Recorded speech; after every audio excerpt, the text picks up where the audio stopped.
Korban meninggal diketahui bernama Hajah Hasdana binti Sampar Usman, berusia 66 tahun.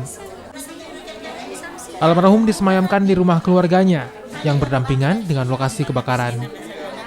Keluarga dan kerabat terus berdatangan dan memanjatkan doa serta mengucapkan bela sungkawa atas insiden yang menimpa korban.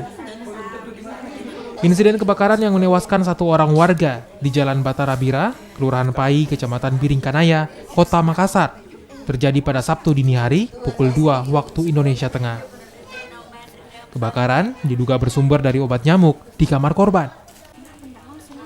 Saat kejadian, korban tidak dapat menyelamatkan diri karena penyakit stroke dan rumah yang dilalap si jago merah hanya ditempati seorang diri oleh korban yang tidak berdaya, sementara pintu rumah dalam keadaan terkunci.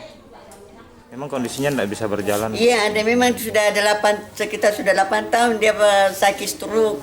Dia tidak bisa bergerak, cuma dia bisa ngomong, bisa bicara. Jadi kalau dia manggil cuma berteriak saja, itu saja. Berteriak juga. Saat itu sempat minta tolong tidak Ibu almarhum? Alam karena saya cuma di rumahku sini, saya berhadapan rumah saja ini. Cuma anak-anak kos dengar, dia nangis. Tapi anak-anak kos mau masuk, tertutup di belakang. Peristiwa kebakaran hingga menelan korban jiwa ini juga menghanguskan isi rumah berlantai 2. Lokasi kejadian telah dipasangi garis polisi oleh petugas.